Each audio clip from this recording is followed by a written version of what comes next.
Hello, my name is Robert Snyder, and I'm one of the assistant principals over at Munster High School. Due to the COVID-19 concerns, we will not be having the 8th grade parent night over at Munster High School, but we do have a presentation that we'd like to present to you digitally so that way things can keep moving even while school is out of session. So please allow me to welcome all of our incoming 9th grade families and the class of 2024. I know it sounds like that's going to be a long way off, but I can promise that the year 2024 will be here before you know it. Allow me to introduce the additional staff that works with me over in the guidance office. And so again, I'm Robert Snyder. I'm the assistant principal, and I'm I'm the director over at the high school. And we have 5 outstanding counselors who work with us to make sure that your students get their needs met at the high school. The first is Chrisanne Terry, and she works with students whose last names are covered in the span of A through CO. We have Mr. Peter Gregory, who works with students CP through HI. We have Mrs. Elizabeth Kelleher, who works with students HJ through MN. We have Mrs. Sarah O'Brien, who works with students MO through SA. And we have Mrs. Lisa Uman, who works with students SC through the last letter of the alphabet Z. We also have a school service provider who works with us, who is Mrs. Jackie White. She's heavily involved with dual credit, but also meets with students because she has a background in social work. And then we have 2 secretaries. The first is Mrs. Kay Hansen, and she is our registrar. So ultimately, she is the individual at school that families meet with as they enter the district for the first time. And we have Mrs. Kristen Reed, who is here on days when students are in session, and she helps us basically as the front receptionist with various projects within the office, but she will also meet your kids and see them every time they're dropping something off or they're stopping in to see somebody else. If you'd been able to attend the meeting that we had scheduled for the auditorium, these are the basic topics that we cover in that time frame. So we're going to talk about requirements for high school graduation.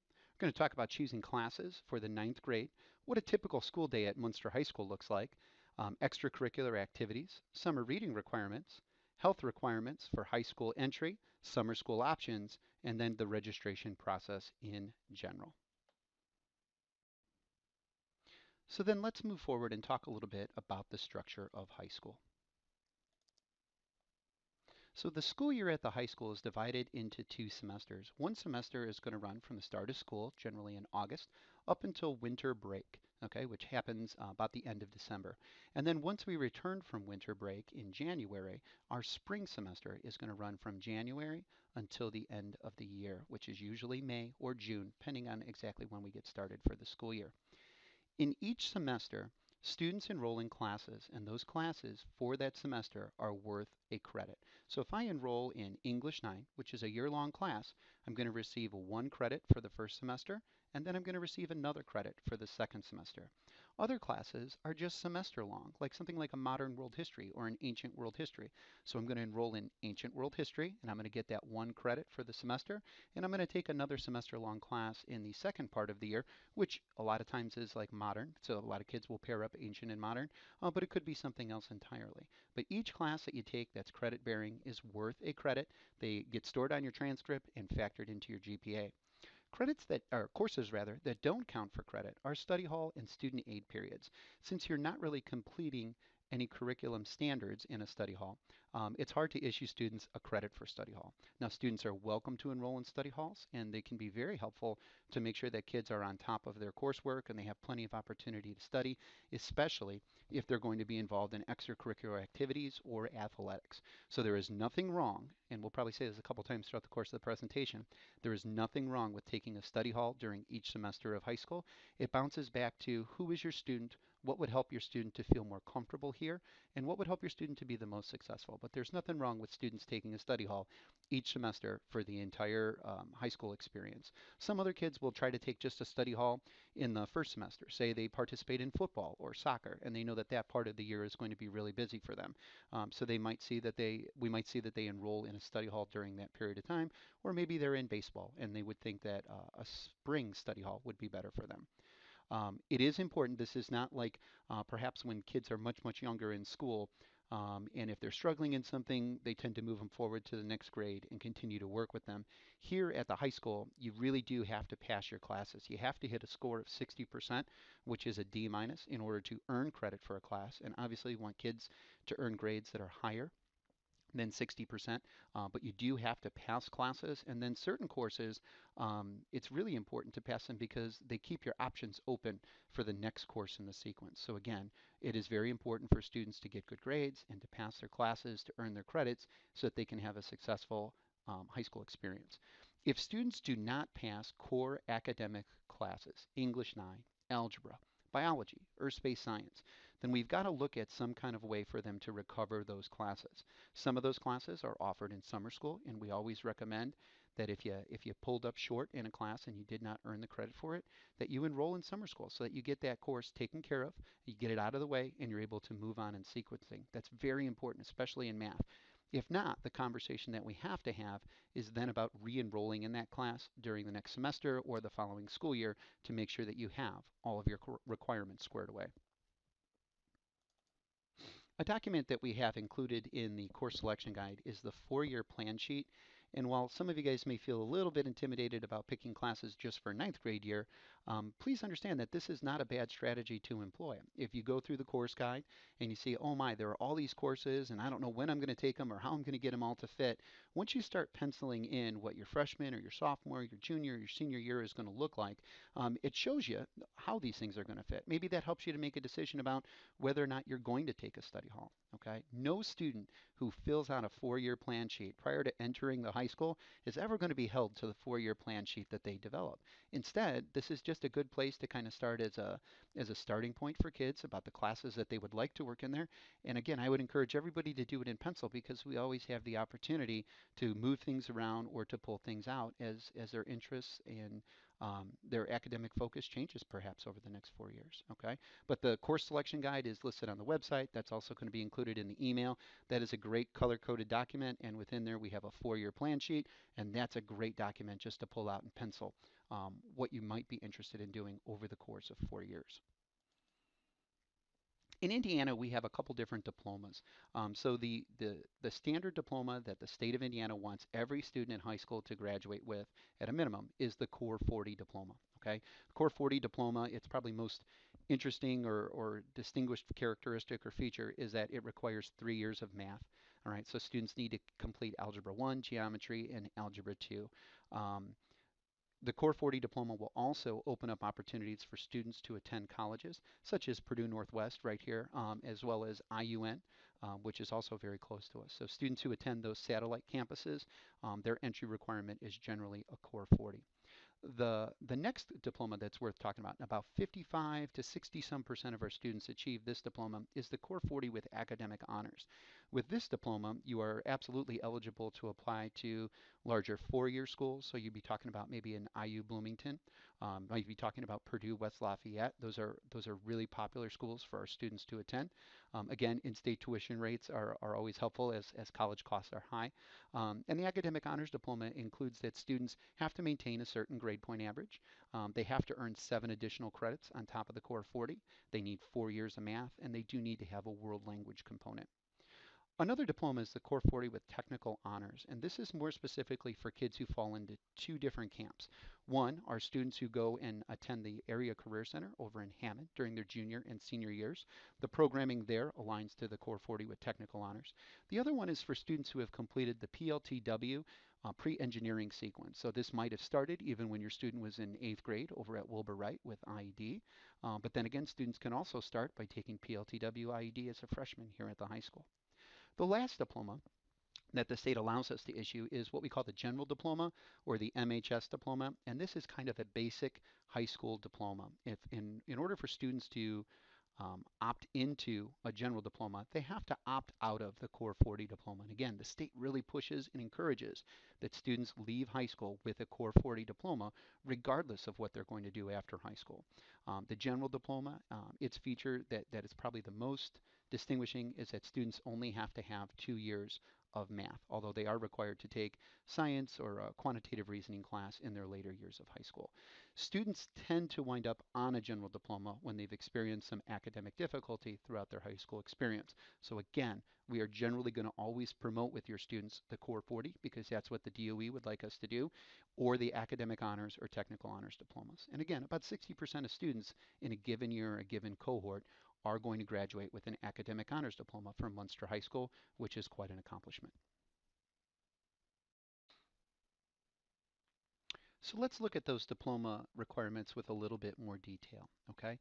So these are the requirements for the Core 40 diploma, and these are also going to be included in requirements for the academic honors or the technical honors diploma, and I'll go into the differences kind of at the end, but these are the basic requirements of high school diplomas, okay? So for starters, in the area of English, students are required to complete 8 credits in high school English. For us over at MHS, this means that students are going to enroll in English 9, English 10, English 11, and then senior year they're going to take 1 semester of composition and 1 semester of literature. For math, and again this is for the Core 40, for math students have to earn 6 credits, okay, which is going to mean for them Algebra 1, Geometry, and Algebra 2. And then if they complete those classes by the end of their junior year, they're going to need to take a quantitative reasoning class. These are generally other math or science classes because the DOE wants to make sure that students' skills in the area of math and science are staying sharp while in high school. In the area of science, students have to complete 6 credits. So one of those requirements is absolutely going to be biology. For incoming ninth graders, it's important to note that some students have already completed biology. Other students are going to be completing biology next year, and some students might actually wait on taking biology until they are a sophomore in high school. But the 6 credits for science for a Core 40 diploma have to be the following: biology, and then you have to pick something between chemistry, physics, or a class that is called integrated chemistry and physics. So chemistry is a pretty challenging class, as is physics, and ICP, or this integrated chemistry and physics, is a chemistry and physics class that is more accessible to students who are perhaps not as interested in the hard sciences like chemistry or physics. And then it really does get to open up for students, and we have a number of science offerings over here at the high school.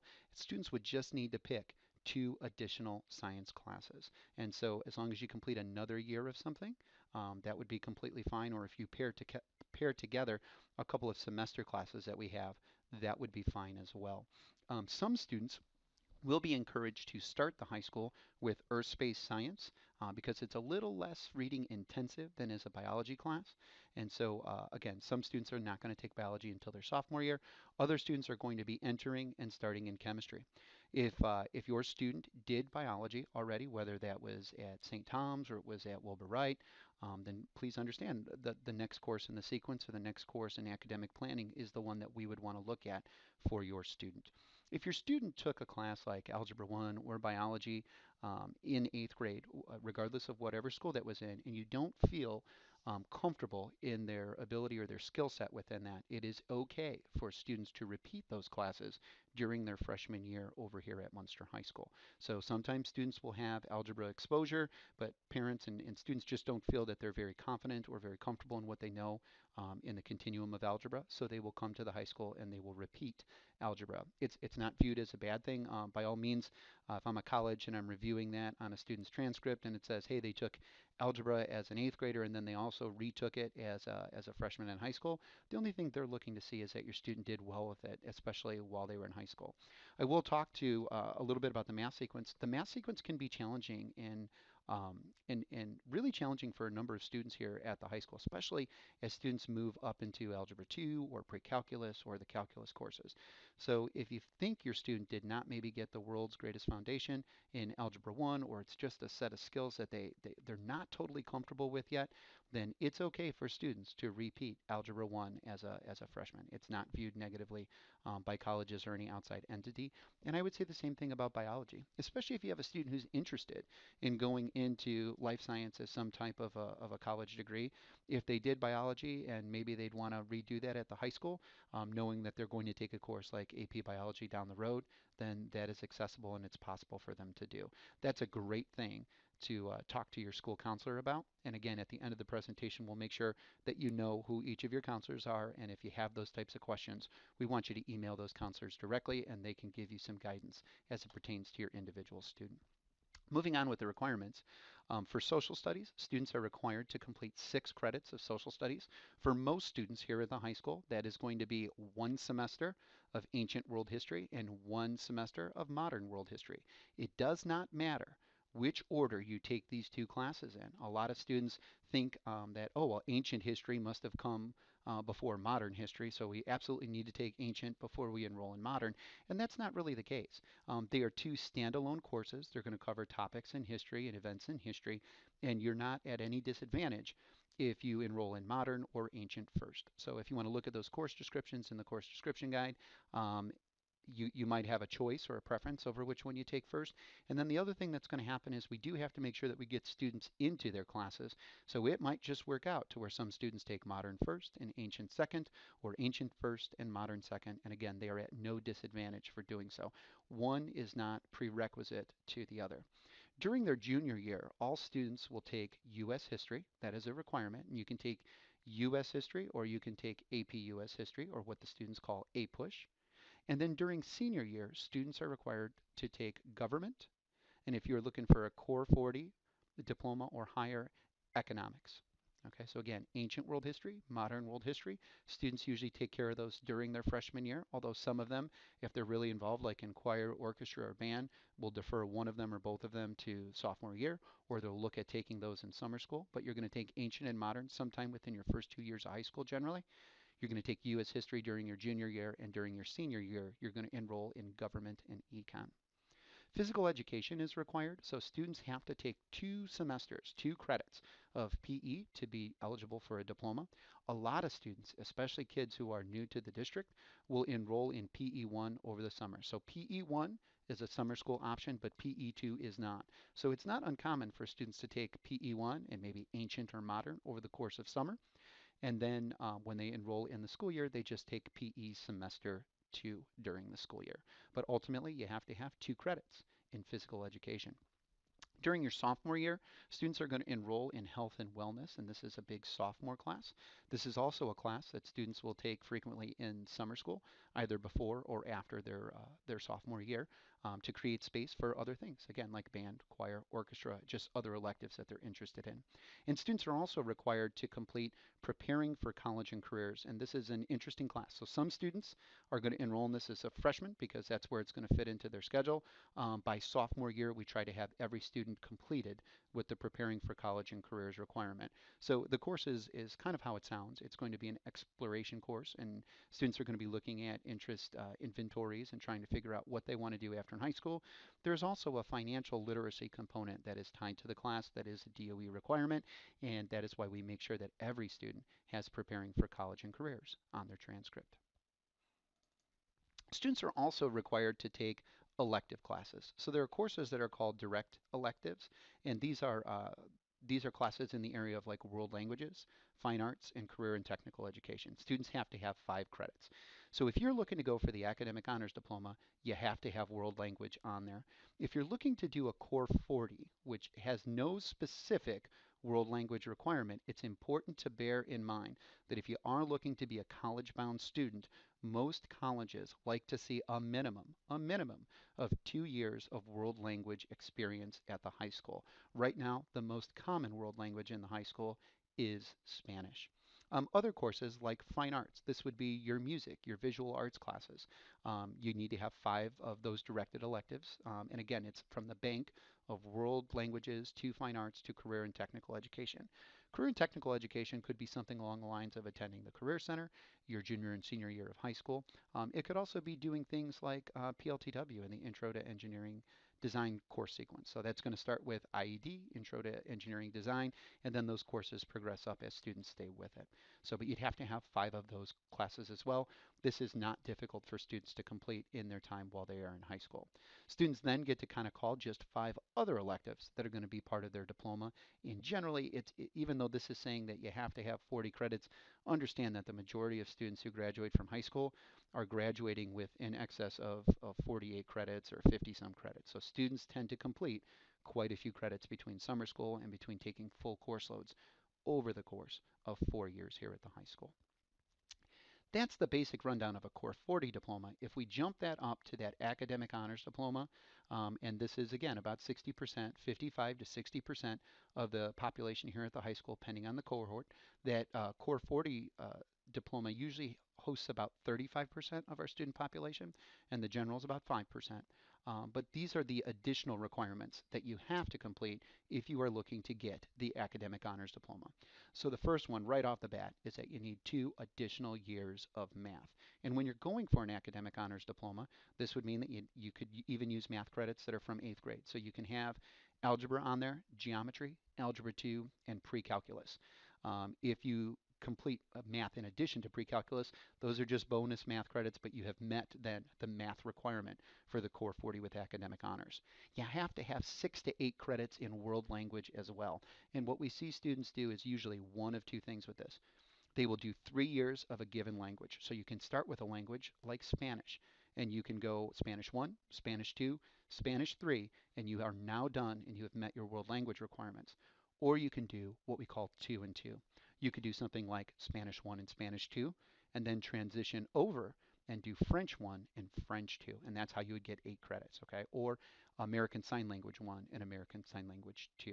But for an academic honors diploma, you have to have a world language requirement.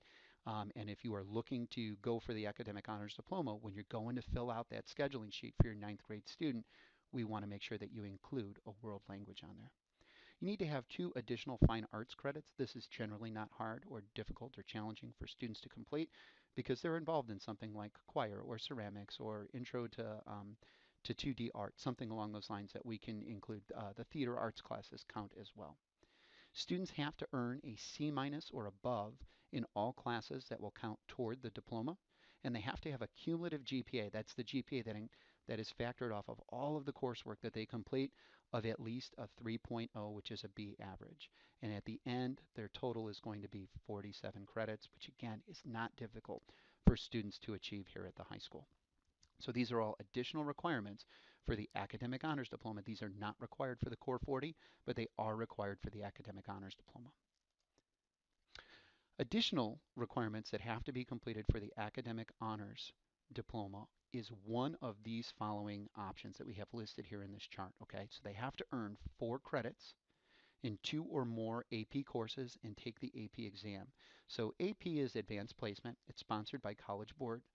These are courses that are recognized nationally across the entire country, and students can take these classes. They are considered college level classes. And depending on how well you do on the exams, you can even be awarded college credit when you're transferring from high school and enrolling into a college of your choosing. For the academic honors diploma requirement, this is the important part to remember, you are not required to achieve a certain score on an AP exam. They're scored out 1 through 5, and it is not saying that you have to have a score of a 5 or a 4 or a 3. It is just saying that you have to complete 4 credits in 2 or more AP courses and then take the corresponding exams when they are offered in May. Another option is to complete 2 dual credit or concurrent enrollment courses. And dual credit and concurrent enrollment are synonymous terms. They are used interchangeably.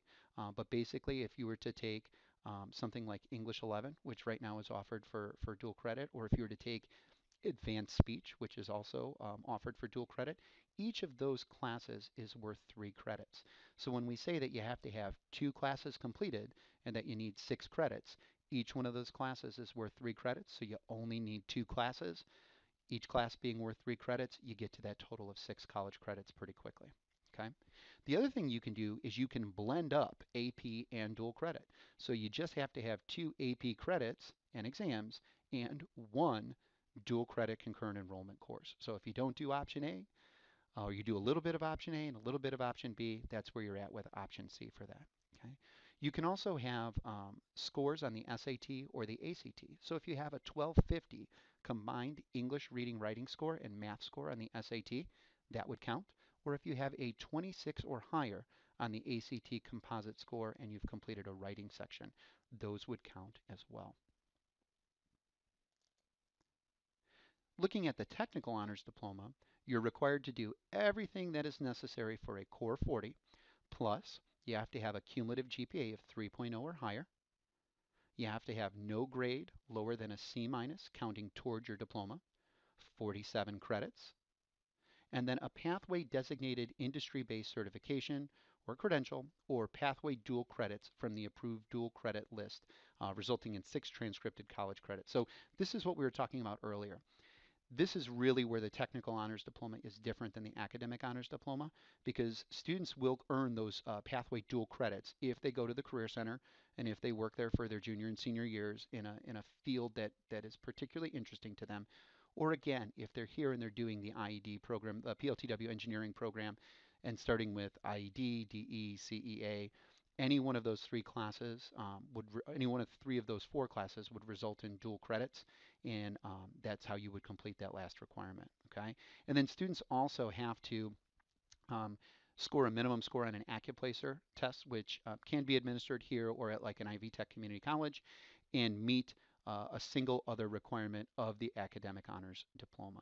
So this is one of those things, if your student is particularly interested in achieving a technical honors diploma, this is a great individual conversation to have with your counselor. It's important to let them know that you are looking to achieve the technical honors diploma, and then we will work with you and make sure that we have a path mapped out to ensure that you can achieve that goal. Okay, but again, kids can earn academic and technical honors diplomas. That's a question that frequently comes up, and again, most of our students go the route of the academic honors diploma, but it's always cool when we have a couple kids who are looking to double dip and do both the academic honors and the technical honors diploma. And lastly, the MHS diploma, and again, this is what we talked about before. This is that stripped down diploma. If you graduate with a general diploma, you are going to be looking to enter the workforce, or you're going to look to go to like a community college structure.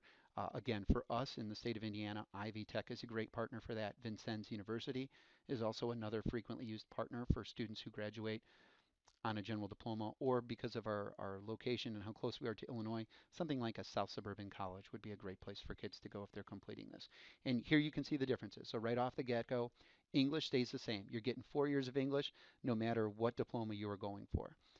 In math, your math requirement is reduced to 4 credits, and it has to include algebra. In science, your science requirement is reduced from 6 to 4 credits, but has to include biology. For social studies, you have to have 4 credits, and that would include U.S. history and government, and then you'd have to be able to have one other elective social studies class. So if you started and you did modern or ancient earlier on in high school, we could count one of those as your social studies credit. If you wound up with an extra social studies credit, it just goes into some of the other elective requirements that you have at the bottom. Still required to complete physical education, still required to complete health and preparing for college and careers. We want to make sure if you're graduating on a general diploma that you have 6 credits, so 6 semesters of schoolwork, 6 semesters of classes that are connected to some type of a career sequence that's going to connect you with life outside of high school so that way you're still prepared. And then we get 5 flex credits and 5 elective credits that we are allowed to use.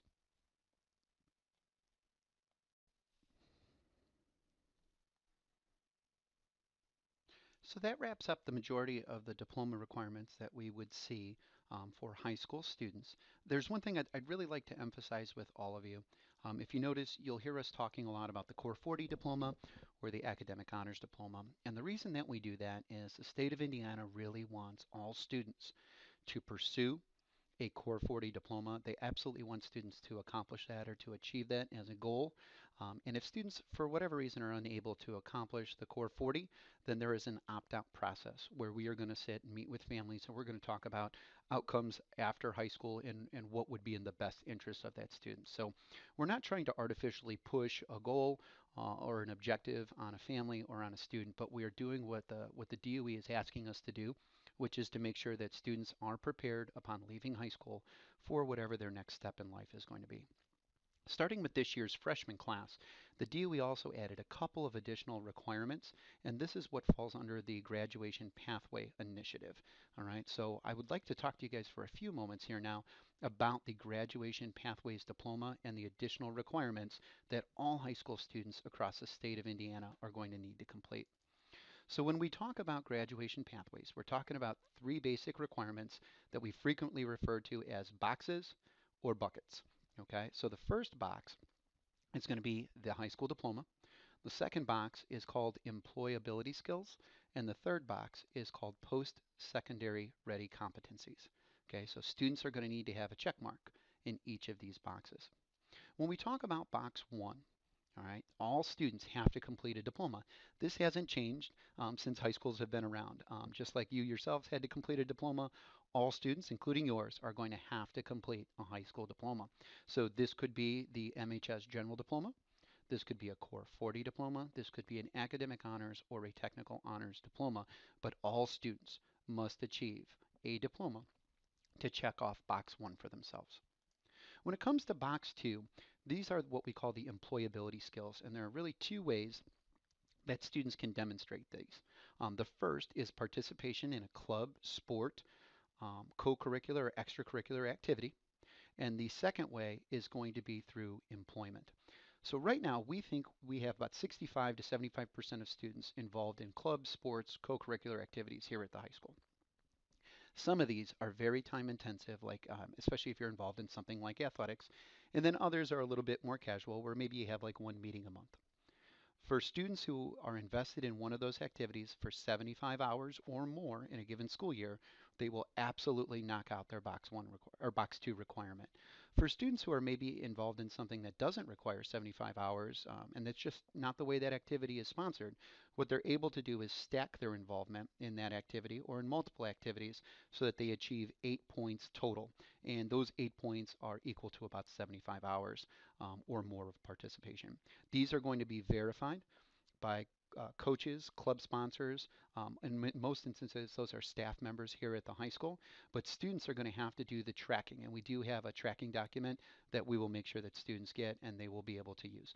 Um, this is not difficult for students to do, but students have to be conscientious about getting involved in high school. And we actually agree with the DOE on this one. We think this is a great call because it promotes involvement. When students are involved in the school, it just makes their high school experience, I think, more meaningful, and it actually allows us to make the high school a better place for all kids. For students who don't make a athletic team or don't get involved in a co-curricular or extracurricular activity while in high school, they have an option as they get older, once they're old enough to work, to use a job outside of school to meet the box 2 requirement.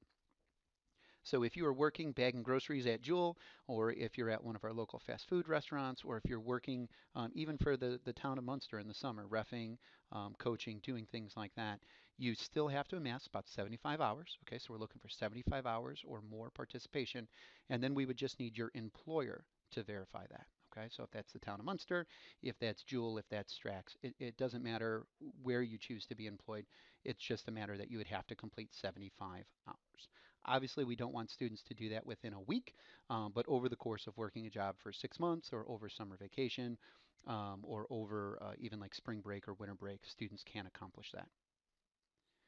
At the end of their involvement, whether it is either with a club, sport, or activity, or it is through employment, students are going to be required to write a 2 to 3 page reflection about their service and employment experience. This has to be submitted and it has to be turned in prior to their graduation. And again, box 2 has to be accomplished at one point in time in high school.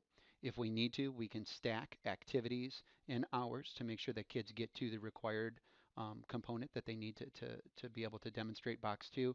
But this is not something that you are doing on a yearly basis and starting over on. Once you've accomplished your 75 hours, then you are done with this. And students do not have to wait until their senior year to write their papers or their reflections. As they finish this, this is a great opportunity for students to do a little bit of work over spring break and submit this to their counselor. It's a great thing for students to do in the summer so that when they return back to school, they have it turned in. We're going to be collecting in excess of 400 of these when we look at the entire size of the cohort, both for our current freshmen and then this freshman class that's coming in. So we are going to push for students to complete these as they finish their involvement and as they finish their employability hours. The third box is the post-secondary-ready competencies, and this one's probably the trickiest because this one is based on performance. And as we go through this, I want you to think about your student and how your student has traditionally done in school, has traditionally done on things like standardized testing, because we'll see that a number of the options that are on here favor students who tend to excel at those types of things, but there are some other options on here as well. And I'm going to make sure that I add some emphasis as to where I think students have the greatest opportunity to demonstrate their post-secondary readiness. Okay, So students do not have to complete everything that is listed here on this slide. That is not what this is saying.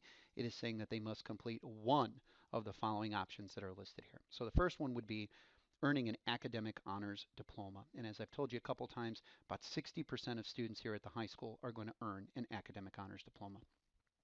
The second one would be students meeting ACT benchmarks. Okay, so we have two bulleted scores out here. We have both an English score and a reading score. Students need to get either the English score of 18 or the reading score of 22. They don't have to have both, but they have to have one or the other. They also have to have a math score of 22 or a science score of 23. So students could have the English and the math scores and be fine. They could have the reading and the math score. They could have the English and the science score, or the reading and the science score.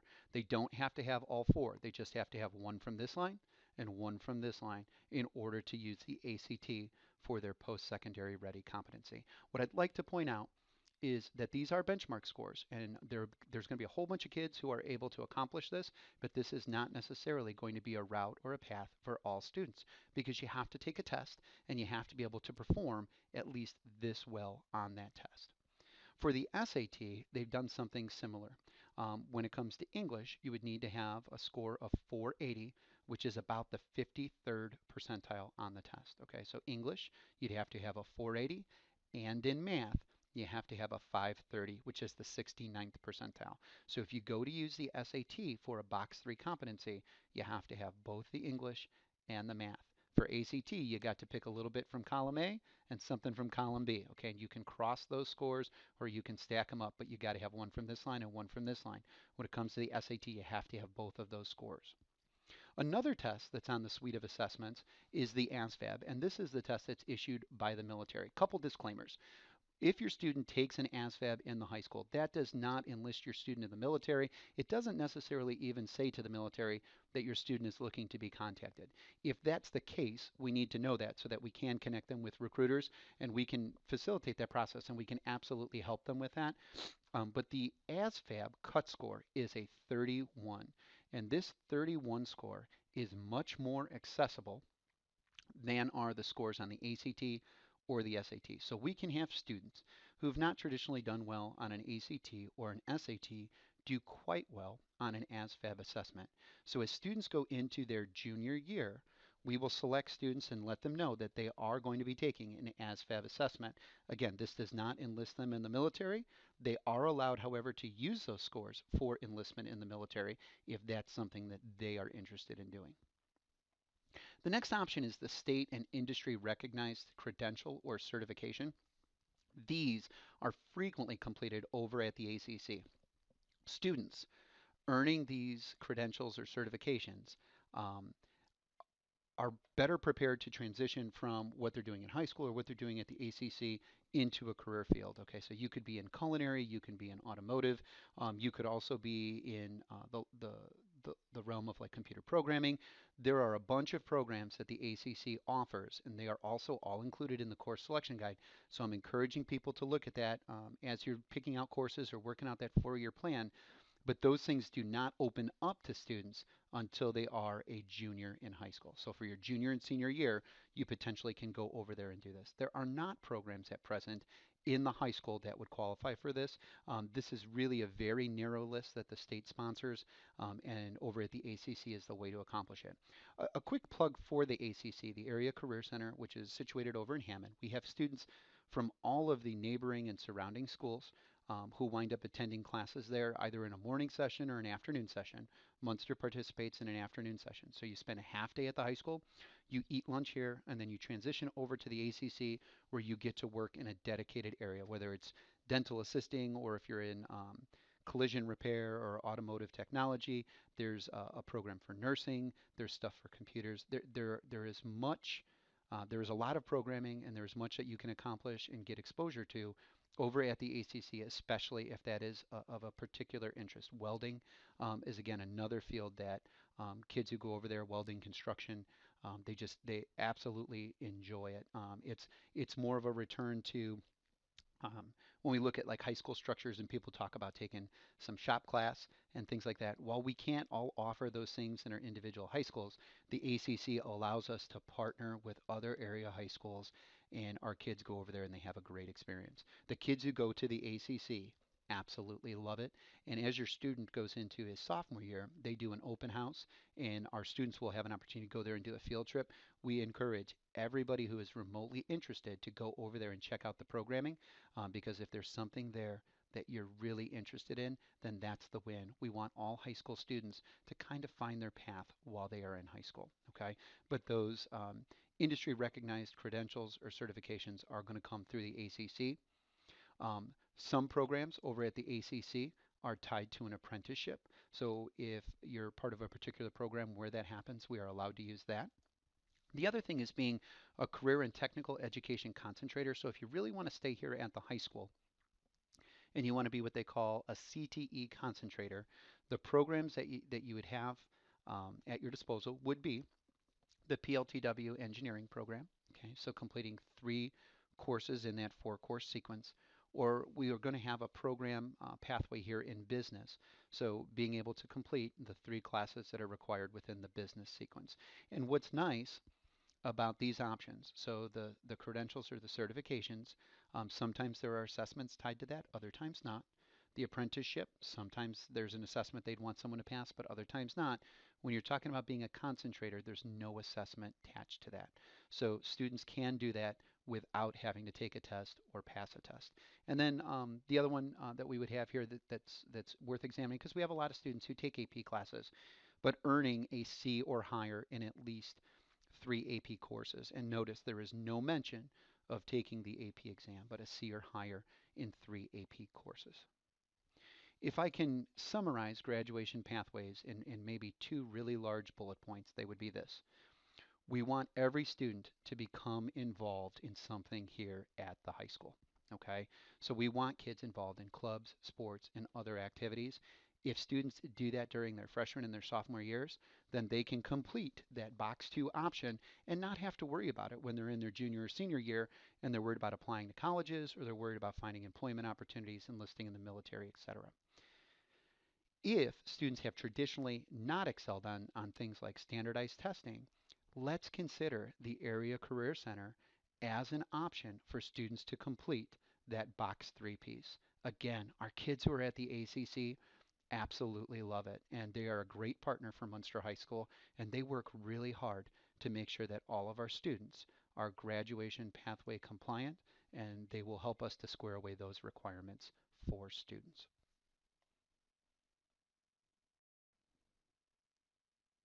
So now the part most of you are looking for a little bit of assistance with, which is actually picking out a schedule for the upcoming ninth grade year.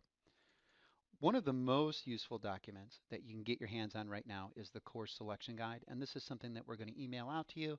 This is also something that we have listed on our website, but within this course selection guide, you're going to see the course descriptions for all of the classes here at Munster High School. You're going to see the prerequisites that are required for courses, if they in fact have them. You're going to see which classes are required versus elective classes, where students get to pick based off of their individual interests. And again, this course selection guide is available on the Munster High School website, which is mhs.munster.us, under the Guidance tab, and then underneath Scheduling, Course Selection for 2021. I think we have both course selection guides listed on there right now, so please just make sure you select the one that we're actually going to want to use for next year. A typical ninth grade schedule is going to look a little something like this. All students are going to be required to take English 9. So you'll see that even on the forms that you guys have, English 9 is pre-filled in. All students are required to take a math class, although the math class might differ per student. Some students are going to be in Algebra 1. Other students are going to be in geometry. It's even possible that there's a student who's starting his freshman year of high school in Algebra 2. Science classes are also required. The big question is probably whether or not a student is going to be in earth-space science, which we would recommend for students who maybe have had a little bit more difficulty or challenges with reading comprehension. If something that's a little bit more experimental or where they get to go into the lab more, use their hands, do the experiments a little bit more, earth-space science is a good choice for students. If your student has traditionally been on benchmark, has done pretty well with standardized testing, done well in English, done well in science classes, then biology is the most common class for your student to take. Some students have completed biology already when entering the high school, and so the next course in the sequence could be chemistry, as long as they've also completed Algebra 1, but it could be one of those other science options that's listed within the course selection guide. Students are also required to take physical education before they leave high school, and this is a course that freshman students frequently take. Most students do not want to go back when they're a senior in high school and take a class with 30 students who are freshmen in gym classes. So whether you use summer school to square away physical education semester one, or you use the actual school year to square away a year of physical education, most freshman students square away their physical education requirements. Other courses that you potentially want to consider in here is if you're going for that academic honors diploma, you'd want to include a world language class. If you have a student who is particularly interested in something like choir, band, or orchestra, that's going to also be a year-long course option. So you could have them pencil that in right there underneath number 5 or 6 or 7. And if you think when you look at the totality of what's on the slide or what's on your paper for your student, that there is potentially a lot on their plate, then they can look at adding a study hall to that seventh class, or they can look at adding another class. Frequently, what kids will have is maybe modern and ancient, or they'll start working on maybe a fine arts requirement or taking a fine arts class because that's what interests them. That could be Intro to 2D Art or Ceramics 1. If you go the art and the drawing route, that would be one semester of Intro to 2D and a semester of drawing. If you think your kid might be more inclined to do ceramics, you would have Ceramics 1 here, and then you'd have Ceramics 2 over there.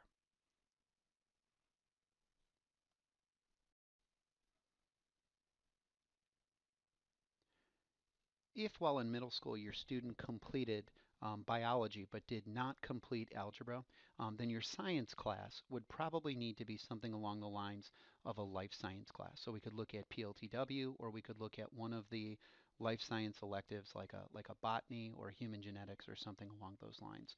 Again, students just need 3 years of science to be able to graduate from high school regardless of the diploma. So there is some play, or you do have some options as you go to fill out the entire freshman year schedule. Okay.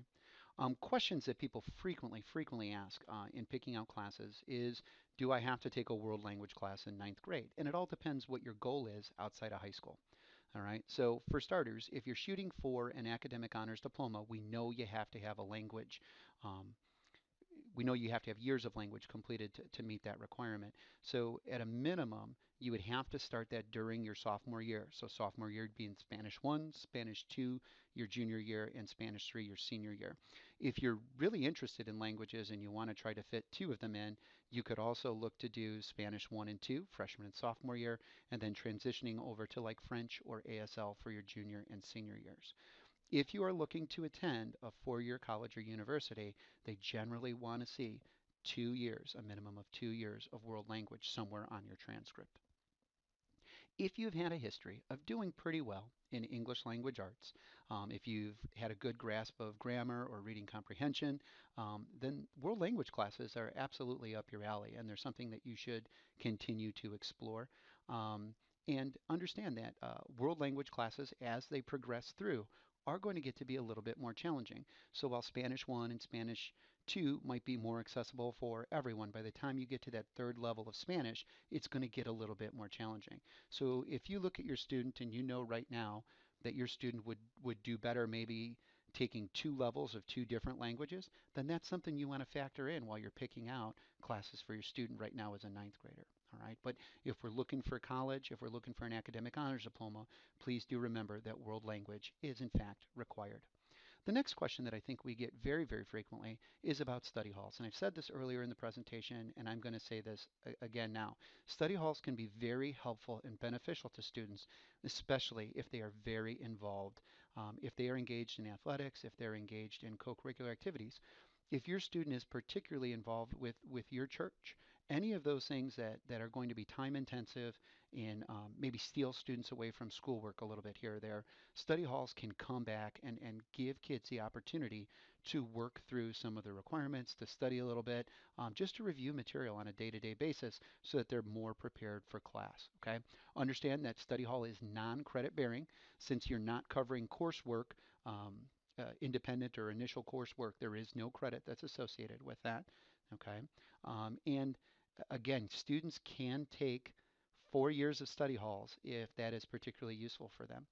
If they think it is better to have a study hall in the first semester or the second semester, then we would just want them to declare on their form where they would want that study hall. So if you bounce back up to slide 21, and you see that you have these slots that are still open here, 5, 6, 7, and you know that your student is going to be a football player, a soccer player, and you want them to have a study hall right here, go ahead and just write in study hall for that slot and maybe put like semester 1 or something like that next to it. That way we understand that you are definitively requesting a study hall and that you need it in this semester or that you need it in this semester.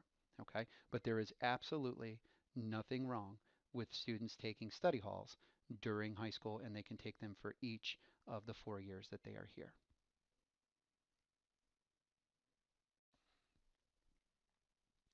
The next piece I'd like to cover is potential internships that students will have the opportunity to participate in during their senior years. Okay, so we have a couple different internship opportunities, and while these are for seniors, there are some requirements that you have to peck away at prior to your senior year. So one of our pathway internship opportunities is a STEM internship, which is with Purdue Northwest. And this is where our students can partner with a professor over at PNW. The prerequisite to participate in this is 4 credits with at least a C average or better in the PLTW engineering classes. So if your student would like to work with an engineering professor, during their senior year, what they need to do is make sure that they work in at least 2 full years of PLTW. That first class in the sequence for freshmen would be IED. And if you have a student who already did PLTW IED at the 8th grade level at Wilbur Wright Middle School, the next course that students traditionally take is digital electronics or DE. When students participate in one of these internships, they are off campus. Students are required to transport themselves over to PNW. All school rules apply from the moment they leave the building to the minute that they return and while they're actually serving their internships over at Purdue. But generally, they are for 1 semester and it takes up 2 class periods. And they will earn a grade and 2 credits. Since they are dedicating 2 class periods of their time, they will earn a grade and they will earn 2 credits for those courses. Another opportunity is over at Community Hospital, which is right across the parking lot from us. And so for students who are interested in doing like a biomedical or a medical internship while still in high school, we would want to look at enrolling them in what we call the PLTW science classes. So for a freshman, this would be Principles of Biomedical Science and then human body systems. Students can take either human body systems or anatomy and physiology during their sophomore or junior years, but you have to take that PLTW Principles of Biomedical Science either freshman or sophomore year. The goal being that you have at least 4 credits or 2 years of those science classes completed so that when you come around to your senior year for 1 semester and 2 class periods, you can traverse the parking lot, head over to Community Hospital, and do a rotation through some of the programs that they have there. This has been our longest running internship, and students have particularly enjoyed it the last couple years. With all of these internship opportunities, we are only afforded so many seats in each of these programs. And so if we come to a point to where we have more students who are requesting the opportunity than we have seats within those programs, then we will look at candidates and pick the most qualified candidates and make sure that they get those opportunities. Another one that we have is for business, and this one is newer and being worked out right now. But if a student is interested in doing a business internship, whether it's in the area of accounting and finance, entrepreneurship, management, or even various aspects of marketing, we would want students again to complete 4 credits or 2 year-long classes. in Principles of Business Management, Principles of Marketing, and then we have a new course that is likely to run for the first time this year, which is Entrepreneurship and New Ventures. So that I know it's got an and in there, but it's actually one class. But we'd want students to complete two of those three classes that are listed there in that second bullet point. And again, the structure is the same. Internships are one semester. They run for two class periods, which helps us to account for travel. And if this is something that your student is absolutely interested in, then we might want to look at enrolling them in a Principles of Marketing or Principles of Business Management during their freshman year. There's also a computer technology internship, and so this would be for students who worked in coursework here at the high school that included AP Computer Science Principles, which is a very popular, probably one of the most, if not the most popular class at the high school right now. AP Computer Science A, which is a challenging class for students to complete. We generally want to see them concurrently enrolled in Algebra 2 or having already completed Algebra 2 before they attempt this because the class is so challenging. And then PLTW Cybersecurity, which is a new course we are looking to run for the upcoming school year. Structure is still the same. We're looking at one semester, two class periods, and students will earn a grade and 2 credits when they enroll in the internship. This particular internship can partner with a local business or the school town of Munster so that they can work here with our IT professionals as we continue to maintain our student laptop initiative. Whenever we talk about scheduling students from year to year, or especially students as they transition into the high school, one of the things that families tend to have a lot of questions about is honors placement. And this is just going to be an interesting year for honors placement right now because we're all out of school due to the COVID-19 concerns. And so we have some testing that usually takes place between now and the end of the year, and we're able to review those scores. And it is those standardized test scores that we use to place students into honors classes. So when it comes to honors classes here at the high school, students have to perform particularly well on standardized assessments. Perhaps when all of us were in high school, maybe all you had to do in your respective school was check that you wanted your student to take an honors English class or an honors math class, and the school honored that request. When we talk about honors classes here at the high school and in most Indiana public high schools, especially schools of high repute, students are placed based off of their standardized test scores. Traditionally, we're looking for students to score at the 95th percentile on those assessments or higher. So if you have your folder of test scores sitting around at home over the last couple of years, if you want to look and see how your student did on that, that would be a good gauge as to whether or not they would qualify. But we're looking for something from the 95th percentile or higher. So that placement is determined. Frequent or common 8th grade assessments are the in-view assessment, and then NWEA. Schools often do multiple administrations of NWEA or NWEA testing, and we look at those scores to determine placement. There is a lot of information about high ability classification and qualification, and it is all listed on the School Town of Munster website. And if you look under programs, there is the high ability section, and then there is a document, a PDF file that will pull up and it will walk you through high ability classification depending on the age band or the grade band that we're looking at. Students who are currently enrolled in honors classes in the district have met those requirements, and if they're in an honors class over at Wilbur Wright, they will continue their placement as long as they meet the grade requirements. So as long as students continue to do well in Honors Algebra 1 or in Honors English, they will be able to continue with the honor sequence here at the high school. And then students who are new to the district. So anybody who's coming from out of state, anybody who's coming from maybe St. Paul's or St. Tom's or just from another Indiana district, we are going to need to review your standardized test data on InView or NWEA. I am sure that this is really a big concern for families. I know everybody always wants to make sure that they maximize their students' potential while they're in high school, that students are challenged. And we're right there with you. We completely agree. But please understand that placement into honors classes is done empirically and based off of that quantitative data and those test scores that students have amassed over the years. It's going to be an interesting year, I think, just because schools are closed and some of the testing windows are either going to be shortened or extended.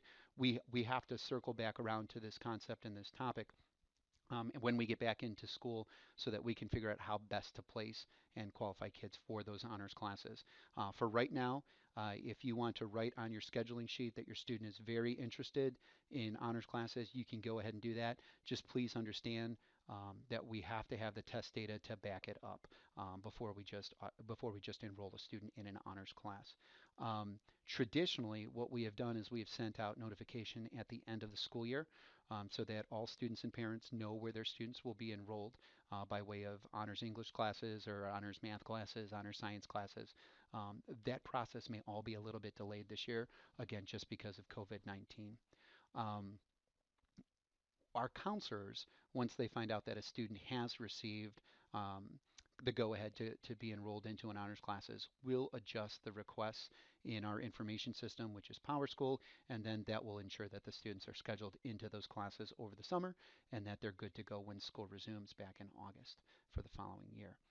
But again, you can write on your form that your student is interested in an honors class in a given area, but students will not be enrolled in honors classes unless there is testing data to support it, or unless these are students currently sitting in honors classes within the district and those students have maintained the grade requirements of those courses. But again, there's the kind of the breadcrumb trail. If you go to munster.us, that takes you to our district website. Under academics instructional programs, there's a tab for high ability, and the high ability handbook can pop up, and that's something that you can review to see what the exact test scores are for your student if you're interested in, again, English, math, or science for placement. Next, the school day at Munster High School is structured like this. So we have two different bell schedules that we run in a given week. On Monday, Wednesday, and Friday, school is in session from 7:35 until 2:55 p.m. On Tuesday and Thursday, we have what we call late starts. On Tuesday and Thursday, we start at 8 a.m. and we run until 2:55. Notice that regardless of the day, we always end at 2:55.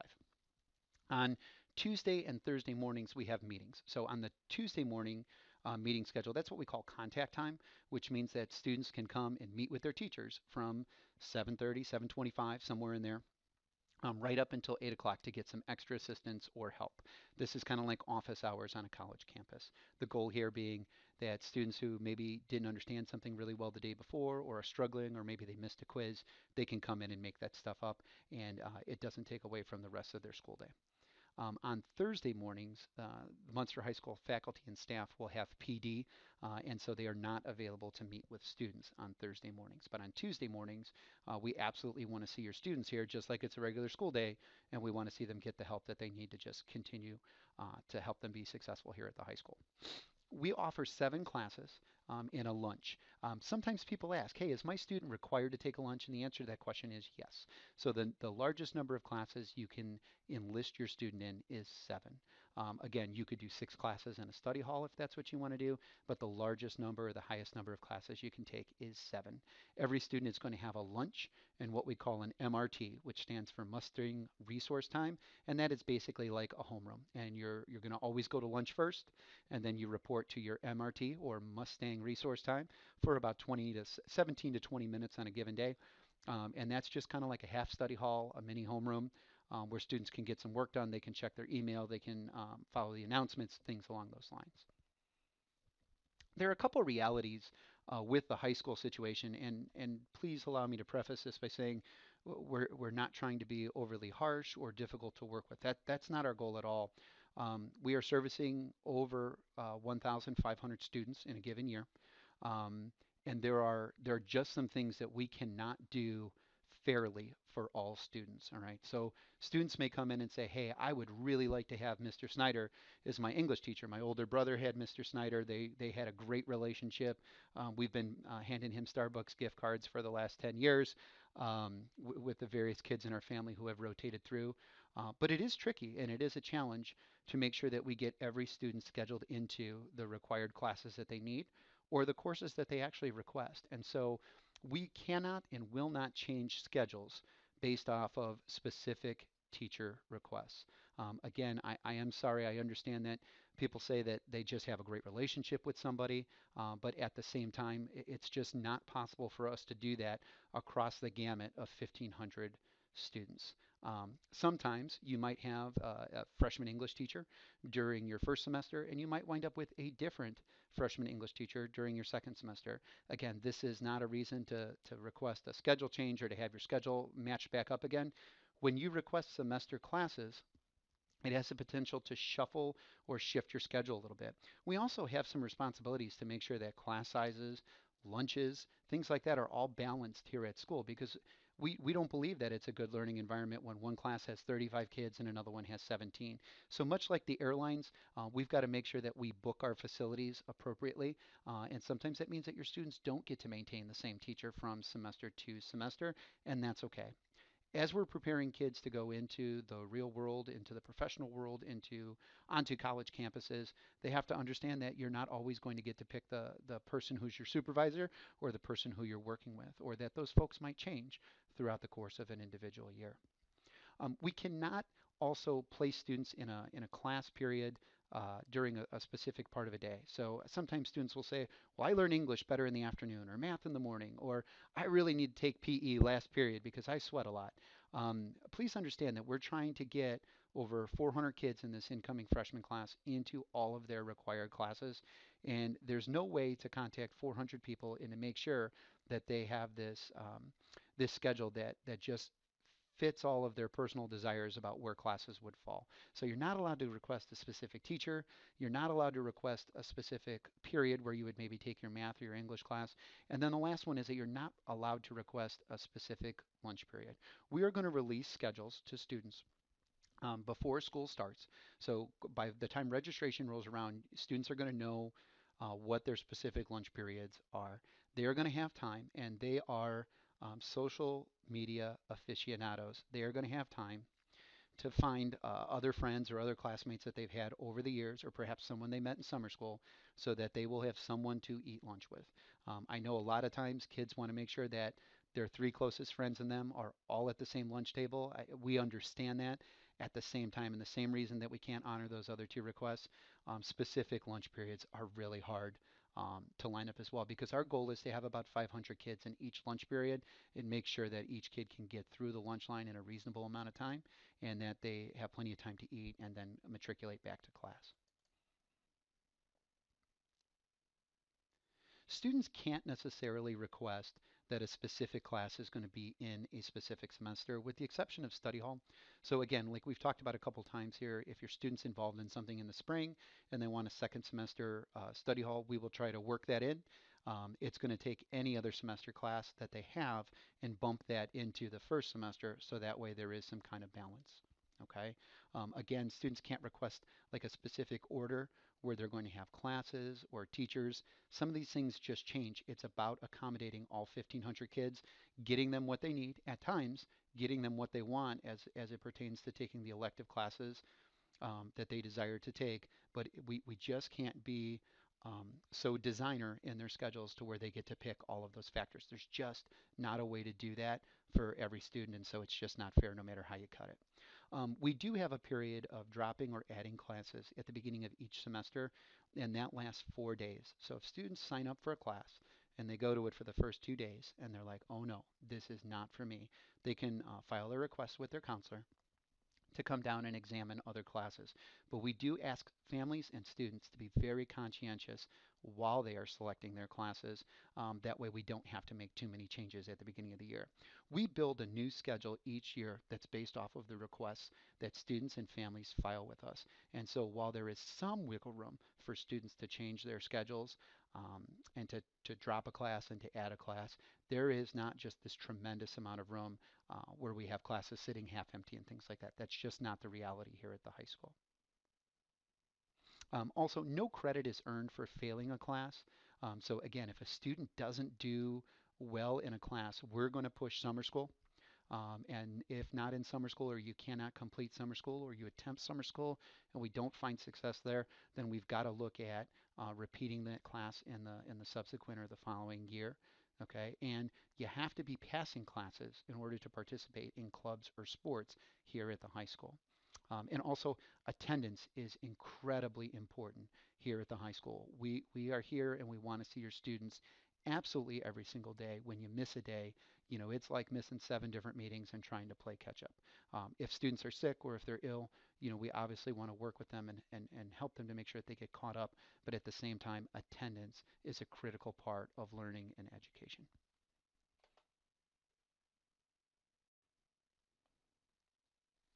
The next thing I'd like to talk a little bit about is the extracurricular activity pledge, which is required of students when they want to participate in athletics or some other type of activity, organization, or club here at the high school. So students who are going to participate in one of these activities, whether it's student government to cheerleading to band and orchestra or just any other club that we have here, they are required to sign an extracurricular activity pledge. This states that they are not going to use drugs or alcohol. It also states that they are not going to engage in any type of criminal activities such as shoplifting. When students violate the activity pledge, they can be removed from their club, sport, or other activity here on campus. For students who self-report, there is often a path that involves community service, some suspension of games, things along those lines, for students to get back involved with their activity. But again, there's always the potential that students can be removed from those activities for up to a calendar year. We want to make sure that students are staying alcohol and drug free. We want to make sure that they are the best representatives of our school and our community, and we want to make sure that we are encouraging them to make healthy life decisions. Summer reading is also something that is required here at Munster High School. So all students, regardless of what grade you are going to participate in summer reading. We will have a book list that is going to post to the Munster High School website in May, and tests are going to take place once we come back to school during the 2021 school year. Those test grades, those summer reading tests, are averaged into the first quarter grade of English classes. So for your students, that would be English 9, and those tests are going to go into that grade. Okay, so it is important that students read over the summer and that they review the books and the materials that are associated with the books that they pick for summer reading. So we are not going to assess them the first day that they come back to school, but usually within the first couple weeks, the English teachers will lay out a plan or some dates for students to take their summer reading assessments. Let's talk a little bit about school physicals. So all ninth grade students are required to get a school physical. So sometime between the end of the school year and when we return back to school in August, you want to make sure that your ninth grade student has a physical completed. Okay? We encourage that you schedule those exams after May 1st, and they are due at registration. Students who don't complete their physicals cannot participate rather in physical education classes. And if you don't get your physical done and you wait until the start of the school year, it can be very difficult to get into a doctor's office to get it completed. So one of the things, if you want to set a reminder on your phone or your Outlook calendar, is to make sure that you can get your student in to complete a physical here. Okay. Also, we need to make sure that immunization records are up to date and that we have a submitted copy to the school nurse here at the high school. And if you have any questions regarding health-related concerns, Mrs. Minnie Martinez is our school nurse, and she can be reached at 836-3200.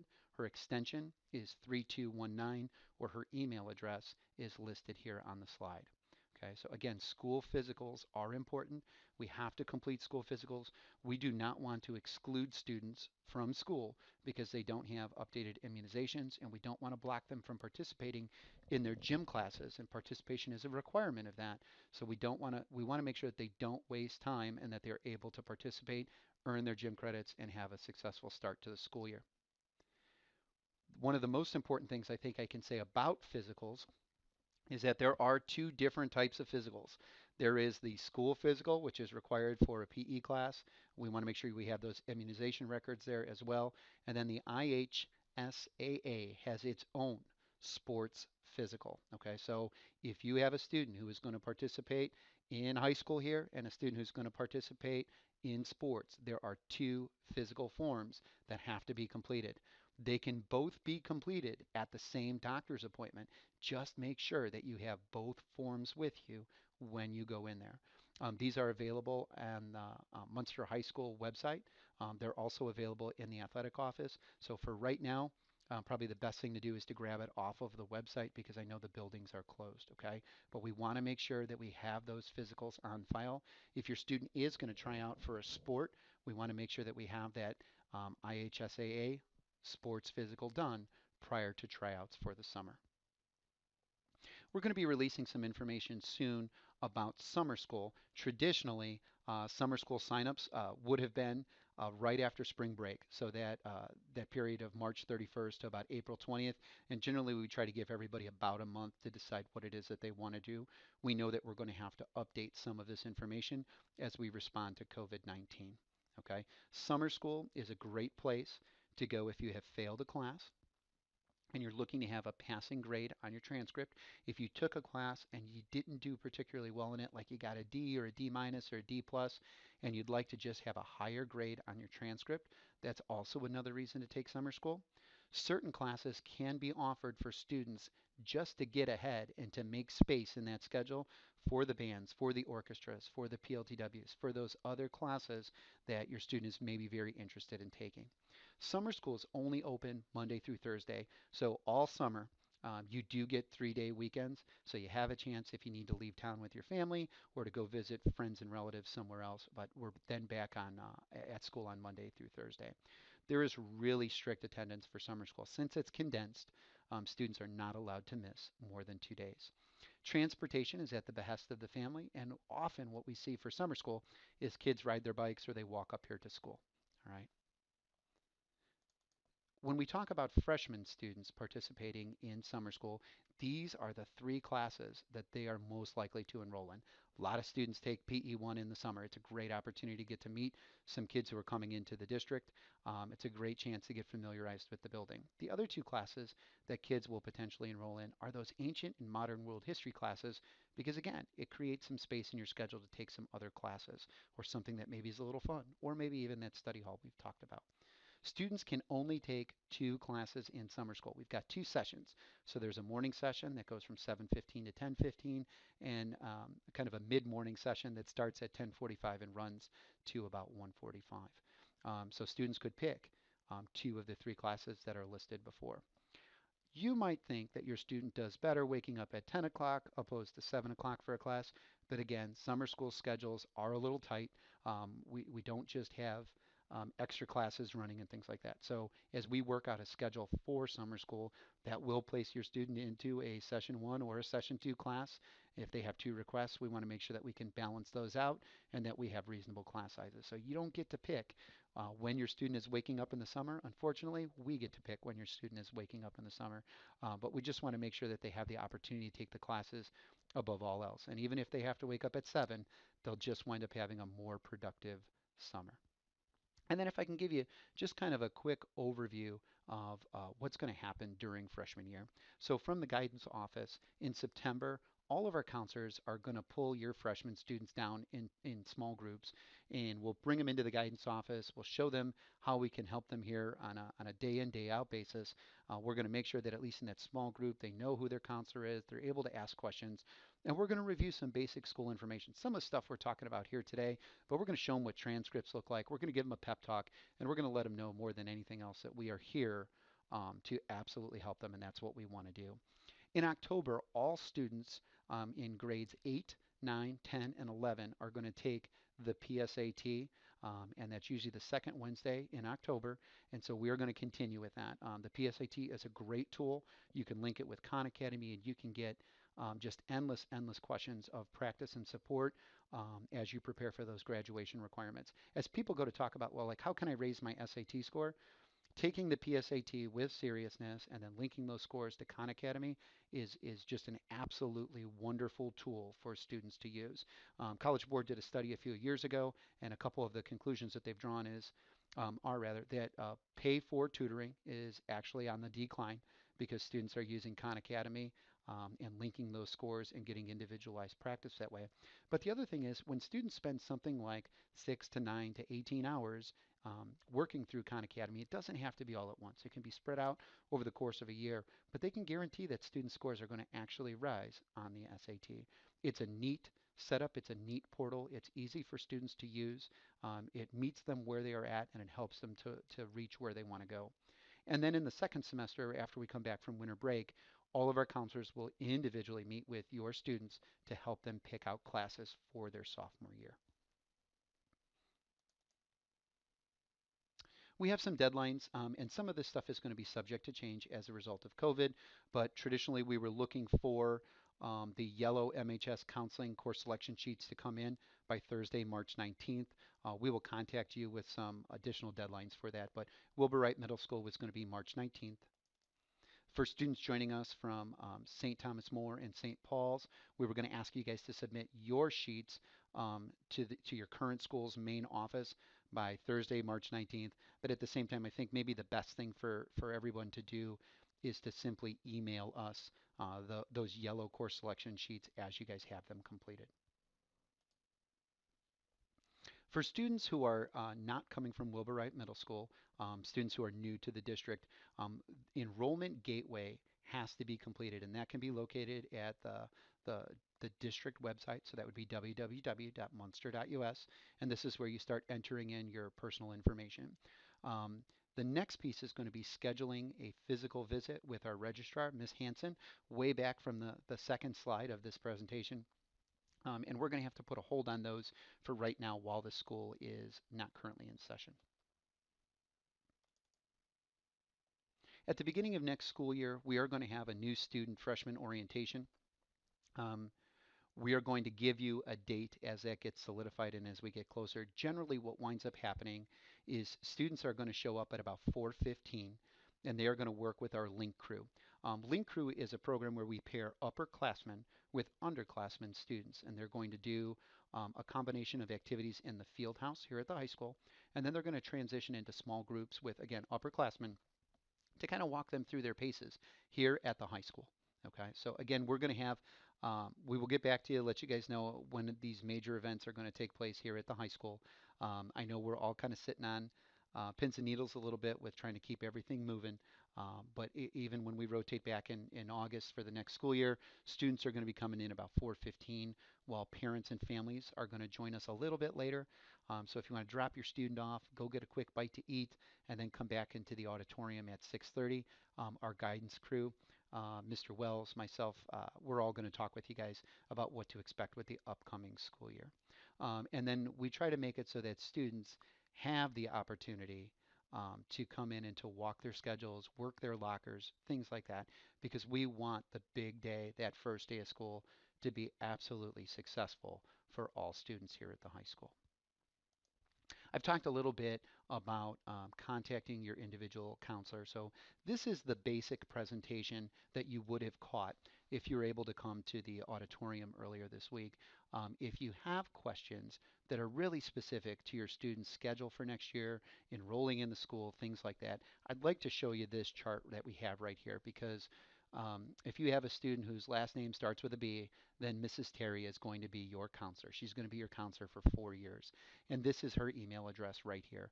So if you can email her your questions as you're trying to fill out and complete your scheduling sheets, our counselors are still checking their email even though we're not in school. And we can answer the questions that you have so that way your paperwork is completed.